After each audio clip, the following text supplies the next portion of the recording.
우리는 지난 3주 동안 하나님의 사람들이라는 주제로 아브라함의 믿음과 이삭의 순종과 온유함, 그리고 야곱의 열정과 인내에 대해서 말씀을 나누었습니다.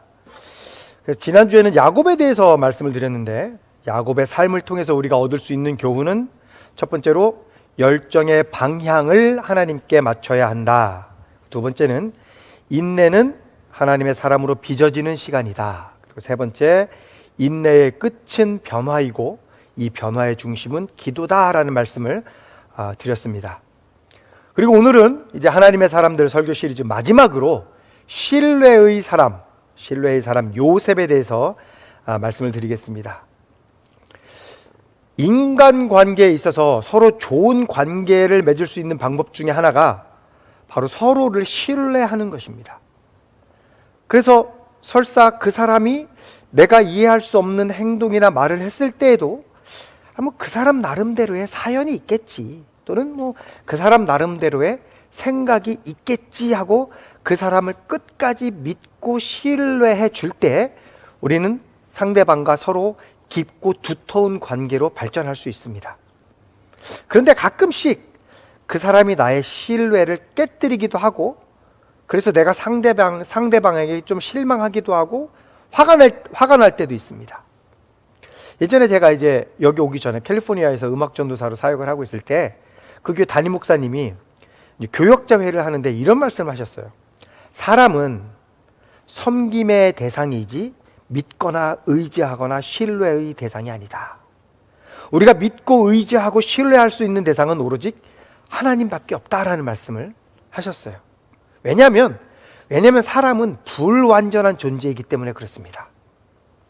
그렇지만 우리 하나님은 완전하신 분이시기 때문에 절대로 우리를 실망시키지 않습니다.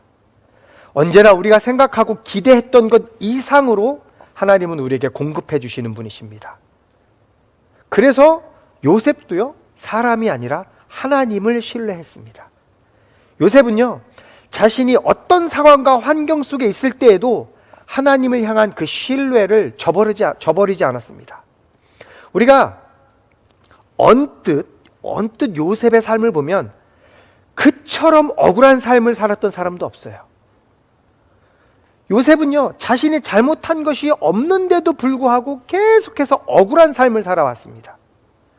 부잣집 도련님에서 종으로, 그리고 죄수의 신분으로 감옥까지 들어갔습니다. 그러나 요셉은 그럼에도 불구하고 하나님에 대한 확고한 신뢰가 있었기 때문에 그 힘들고 억울한 상황 속에서도 버텨내고 최선을 다해서 자신의 삶을 살았습니다. 그런데 도대체 요셉은 하나님의 어떠한 신뢰가 있었기 때문에 이런 시련과 어려움 속에서도 실망하지 않고 이 모든 상황을 다 받아들이고 이겨냈을까요? 그래서 지금부터 하나님을 신뢰하며 살았던 그 요셉의 삶을 통해서 주님이 우리에게 주신 교훈이 무엇인지에 대해서 알아보도록 하겠습니다. 그리고 하나님을 향한 요셉의 신뢰를 보면서 우리는 어떠한 삶을 살아야 하는지에 대해서 말씀을 드리도록 하겠습니다. 그래서 요셉의 삶을 통한 교훈, 첫 번째, 하나님을 신뢰하는 사람은 하는 일이 형통합니다.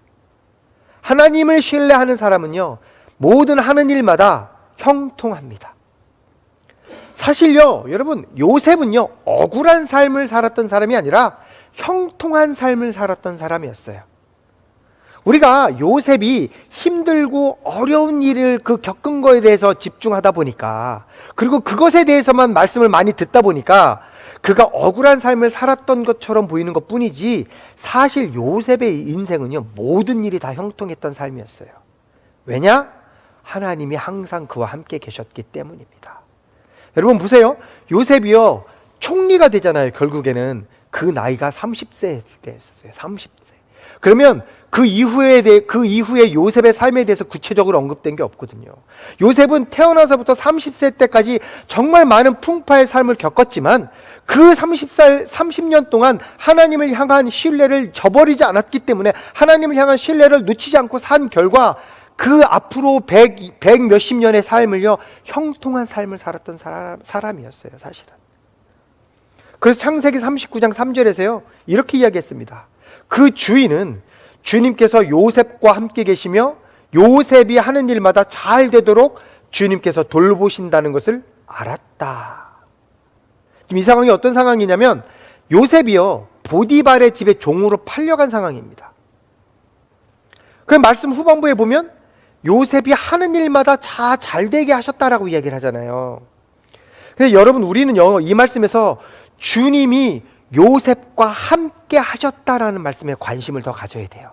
하는 일마다 잘 되었다라는 그 말씀보다 주님이 함께 하셨다라는 말씀에 더 우리는 관심을 가져야 돼요. 무슨 말이냐면 보디발이요 이제 요셉을 이렇게 보니까 하나님이 요셉과 함께 하셨다라는 것을 알게 되었다라는 거예요. 즉 요셉 자신이 아니라 다른 사람이 요셉을 보니까, 다른 사람이 요셉의 삶을 보니까 하나님이 그와 함께 하셔서 그가 하는 모든 일이 잘 되었다, 형통하였다, 그것을 알게 되었다라는 거예요. 그러니까 이 형통했다라는 요셉의 삶이 형통했다라는 것의 주체는 하나님이다라는 것을 하나님을 믿지 않는 자가 알게 되었다라는 겁니다. 우리가 성경을 읽어보면 요셉이 어디를 가든 누구와 함께 있든 무슨 일을 하든 하나님이 그와 함께 하셔서 그가 하는 일은 다 형통하였고 주위 사람들로부터 인정을 받았다는 것을 우리가 알게 됩니다. 나중에요 이제 바로의 감옥에 갇혀 있었을 때에도요 하나님이 함께 하시니까 어떻게 됩니까? 간수장이 감옥의 모든 일을 그가 맡게 하도록 하잖아요. 하나님이 함께 하니까. 창세기 39장 23절에서 이렇게 말합니다. 간수장은 요셉에게 모든 일을 맡기고 아무것도 간섭하지 않았다. 그렇게 된 것은 주님께서 요셉과 함께 계시기 때문이며 주님께서 요셉을 돌보셔서 그가 하는 일이 무엇이나 다 잘되게 해주셨기 때문이다. 여러분 우리가 흔히 어떤 생각을 하냐면 문제가 해결되는 것을 형통이라고 우리는 생각을 해요. 근데 시편 23편 4절 말씀에서요 내가 사망의 음침한 골짜기로 다닐지라도 해를 두려워하지 않을 것은 주께서 나와 함께 하심이라 라는 말씀처럼요 형통이라는 것은 모든 일이 잘 되고 해결되는 것이 형통이 아니라 주님이 나와 함께 하시는 것이 형통이다라는 겁니다. 요셉은요 하나님이 자기와 함께 하실 것이다 라는 그 신뢰가 있었어요. 그래서 그는 노예복을 입고 있든지 죄수복을 입고 있든지 하나님이 지금 여기 나와 함께 계시다라는 것을 의심하지 않았다라는 거예요. 그래서 이사야 43장 2절에서 뭐라고 이야기를 합니까? 이렇게 약속하잖아요. 이거 제가 굉장히 좋아하는 말씀 중에 하나인데요. 네가 물 가운데로 건너갈 때 내가 너와 함께하고 네가 강을 건널 때에도 물이 너를 침몰시키지 못할 것이다. 네가 불 속을 걸어가도 그을리지 않을 것이며 불꽃이 너를 태우지 못할 것이다. 요셉은요 이 약속을 삶으로 살아낸 사람입니다. 지금 우리의 삶의 환경은 어떻습니까? 내 환경은 어떻습니까? 여러분 내 환경이 바뀌기를 기도하기보다 나의 환경의 한가운데에 계셔서 나와 함께 계시는 그 하나님을 신뢰하시기 바랍니다. 요셉의 일생은요 어디에서 사는가라는 이 장소의 문제보다요 내가 어떻게 사는가라는 태도의 문제가 더 중요함을 보여주는 인생이었어요. 내가 어떻게 살아갈 것인가.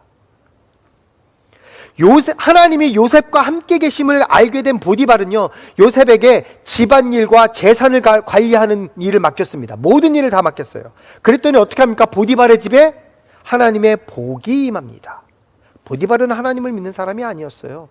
그런데 요셉과 함께 하시는 그 하나님을 보니, 그래서 요셉에게 그 일을 다 맡겼더니 요셉과 함께 하시는 하나님을 통해서 그 보디발의 집이 다 형통하고 잘 되었다라는 거예요. 창세기 39장 5절 이렇게 이야기합니다. 그가 요셉에게 자기의 집안일과 그 모든 재산을 맡겨서 관리하게 한 그때부터 주님께서 요셉을 보시고 그 이집트 사람의 집에 복을 내리셨다. 주님께서 내리시는 복이 주인의 집안에 있는 것이든지 밭에 있는 것이든지 그 주인이 가진 모든 것에 미쳤다. 하나님을 신뢰했던 요셉으로 인해서 보디발의 집안이 복을 받게 되었습니다. 여러분, 우리가 이런 삶을 살아야 되는 거죠. 우리가 나로 인해서 내 주위에 믿지 않는 자들이 함께 복을 받고 하나님이 나와 함께 하심을 그들이 알게 하는 삶, 우리가 그런 삶을 살아야 된다는 거예요. 하나님의 사람인 여러분들이 가는 곳마다 항상 형통한 일들이 가득해서 주위의 사람들로 하여금 하나님이 여러분과 함께 하심을 증거하는 그런 삶을 사시기를 예수님의 이름으로 축복합니다. 요셉의 삶을 통한 교훈 두 번째, 하나님을 신뢰하는 사람은 세상과 타협하지 않습니다. 하나님을 신뢰하는 사람은 세상에 맞추어서 살지 않습니다. 자, 보세요. 이렇게 보디발의 집에서 평안한 삶을 살았어요. 요셉은 모든 일이 형통했어요. 그런데 그런 요셉에게 뜻하지 않은 어려움이 찾아왔습니다. 뭡니까? 보디발의 아내가 요셉을 유혹하는 사건이에요. 그런데 요셉은 거절합니다. 창세기 39장 8절부터 9절입니다. 그러나 요셉은 거절하면서 주인의 아내에게 말하였다. 주인께서는 모든 것을 나에게 맡겨 관리하게 하시고는 집안일에는 아무 간섭도 하지 않으십니다. 주인께서는 가지신 모든 것을 나에게 맡기셨으므로 이 집안에서는 나의 위에는 아무도 없습니다. 나의 주인께서 나의 마음대로 하지 못하게 한 것은 한 가지뿐입니다. 그것은 마님입니다. 마님은 주인 어른의 부인이시기 때문입니다. 그런데 내가 어찌 이런 나쁜 일을 저질러서 하나님을 거역하는 죄를 지을 수 있겠습니까?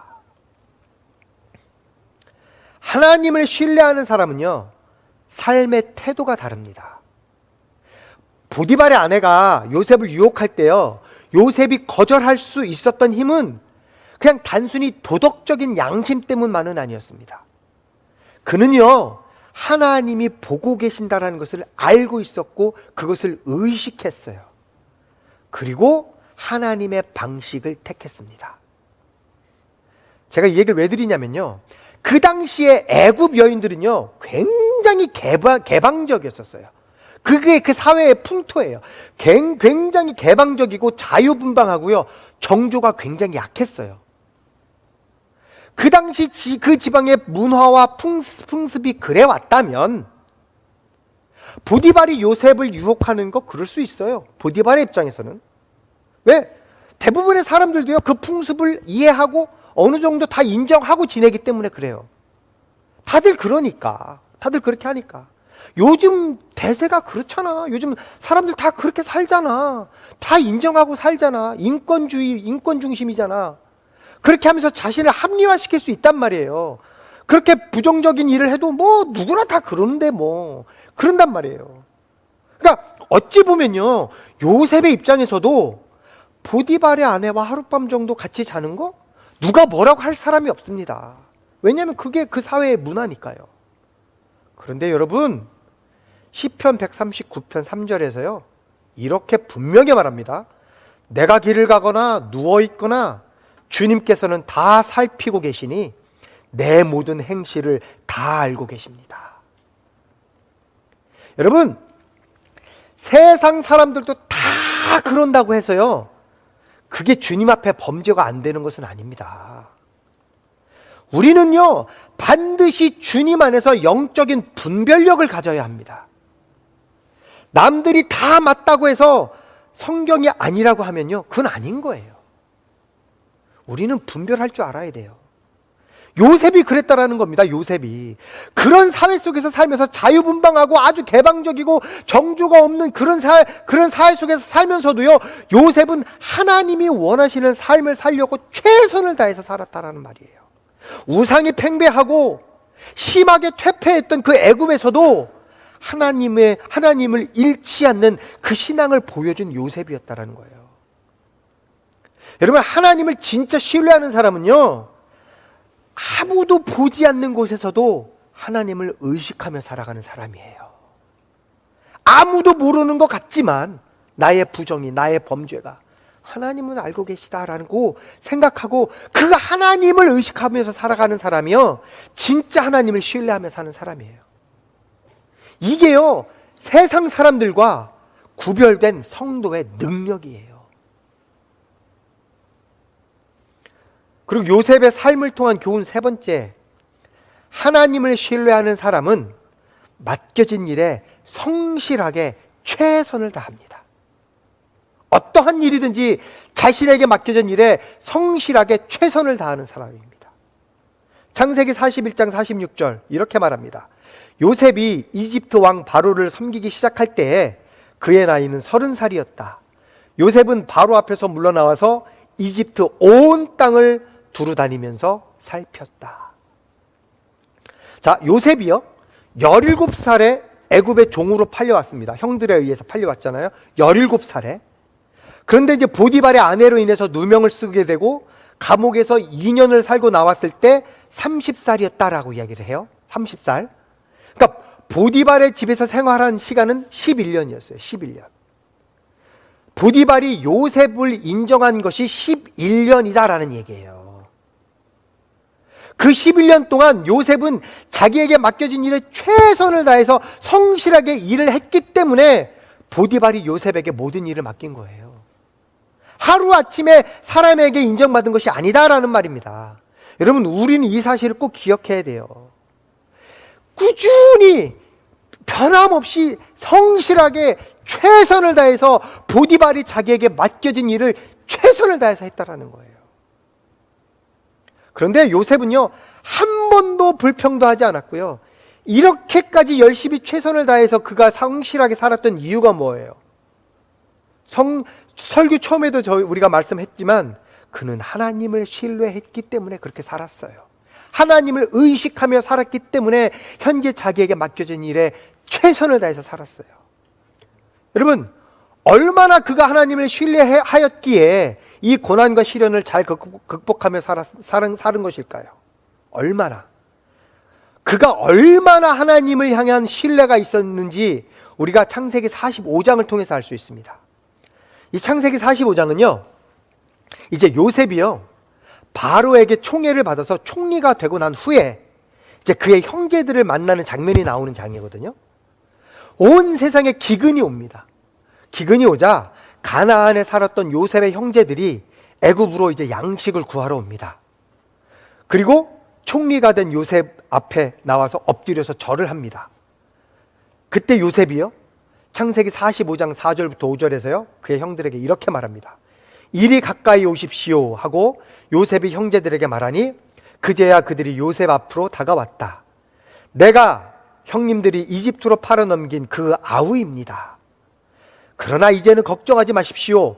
자책하지도 마십시오. 형님들이 나를 이곳에 팔아넘기긴 하였습니다만 그것은 하나님이 형님들보다 앞서서 나를 여기에 보내셔서 우리의 목숨을 살려주시려고 그렇게 하신 것입니다.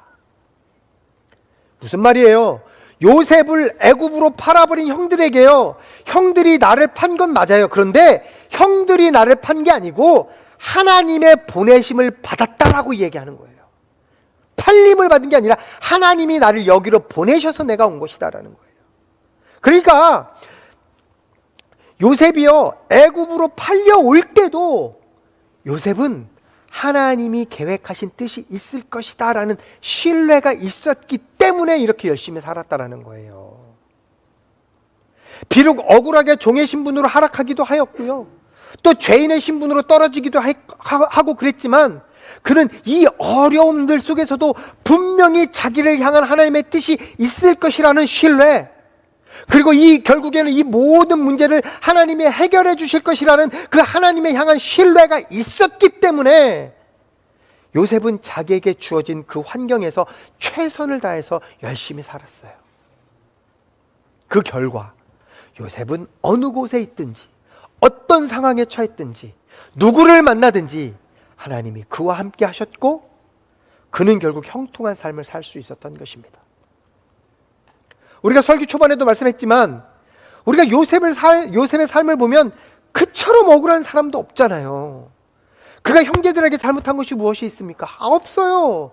그저 내가 꿈을 꾸었더니 이렇더라 하고 형제들에게 자기가 꾼 꿈을 얘기했더니 그 형들이 기분 나빠했죠. 우리가 너에게 절을 한다고? 그것 때문에 기분 나빠할 수는 있어요. 우리가요, 가족관계 안에서 충분히 그런 말을 할 수 있고요, 그것 때문에 기분 나빠할 수 있고, 형제간에 뭐 언쟁이 오갈 수도 있어요. 그런데 그게 형제를 팔아넘길 일이에요? 그건 아니란 말입니다. 요셉은요, 그 형들에게 잘못한 게 하나도 없어요. 그런데 팔려갔어요, 종으로. 너무나 믿고 있었던 형제들에 의해서. 종으로 팔려간 후에는 어떻게 했습니까? 주인 보디발의 명령에 순종해서 최선을 다해서 살았어요. 정말 성실하게 살았어요. 요셉은 그 일밖에 한 게 없어요. 열심히 살았어요. 누구보다 최선을 다했어요. 그런데 그 부인 때문에 누명을 써서 죄인으로 감옥에까지 갔어요. 그가 보디발의 집에, 또 보디발의 아내에게 잘못한 것이 단 하나도 없어요. 그런데 억울하게 죄인이 돼서 감옥에 가버렸어요. 그는 단 한 번도 이런 고난을 겪을 만한 일을 한 적이 없는 사람입니다. 그런데 정말로 억울한 누명을 쓰고 박해를 받았단 말입니다, 그가. 그래서 세상 사람들의 생각으로는요, 요셉이 불쌍하고 억울한 사람으로 보일 수 있습니다. 그런데 요셉이 뭐라고 고백하는 줄 아세요? 창세기 50장 20절에서 이렇게 그가 고백을 합니다. 형님들은 나를 해치려고 하였지만 하나님은 오히려 그것을 선하게 바꾸셔서 오늘과 같이 수많은 사람의 생명을 구원하셨습니다. 여러분, 인간적으로 생각하면 자기를 팔아버린 형들이 미울 수도 있고요, 당장 그 자리에서 이 형들을 죽여버릴 수도 있었습니다. 총리니까. 그러나 그는 그렇게 하지 않았습니다. 요셉의 시각은요, 자기를 구박하고 종으로 팔아버렸던 그 형들에게 그 시각이 있었던 것이 아니라 자기와 함께 하시고 동행하고 계신 그 하나님께 시각이 고정되어 있었어요. 그러니까 그동안 자신이 겪었던 어려움과 고난은 아무것도 아닌 거예요. 왜요? 하나님이 자기를 돌보고 계시니까. 그리고 이렇게 된 것도 결국엔 하나님의 뜻이 있다라는 신뢰가 있었기 때문에 자기를 이렇게 고난을 주고 자기를 어렵게 하는 사람은 이건 아무것도 아닌 거예요. 아무 일도 아닌 거예요. 그러면 우리는 어떻습니까? 우리는 도대체 왜 우리의 조국 대한민국을 뒤로 하고 이 미국에 와서 살고 있습니까? 우리를 향한 하나님의 섭리로 하나님이 우리를 이곳으로 보내신 것인 줄 믿으시기 바랍니다. 그렇다면 지금 여러분에게 맡겨진 일에 최선을 다해서 성실하게 사시기 바랍니다. 그것이 사회에서의 일이든 교회에서 맡겨진 일이든 무엇이든지 나에게 맡겨진 일은 최선을 다해서 성실하게 살아가야 합니다. 왜? 그것을 통해서 분명히 나를 향한 하나님의 뜻이 있을 것이라는 하나님에 대한 신뢰를 가져야 하기 때문입니다. 분명히 여러분을 향한 하나님의 계획이 있을 줄 믿습니다. 여러분, 포기하지 마시고 요셉처럼 끝까지 하나님을 신뢰하시기 바랍니다. 그리고 하나님이 요셉과 항상 함께 계셨던 것처럼 우리에게도 항상 지금 함께 계시다라는 것을 믿으시기 바랍니다. 하나님이 나와 항상 함께 계시는 것만큼 형통한 삶이 이 세상에 어디 있습니까? 주님이 우리와 함께 계셔서 우리의 삶을 형통하게 해주실 것입니다. 그런 하나님을 끝까지 신뢰하고 주위의 환경에 흔들리지 말고 무엇이 하나님이 원하시는 삶인지 분별하며 승리하는 삶을 사시는 여러분이 되시기를 예수님의 이름으로 축복합니다.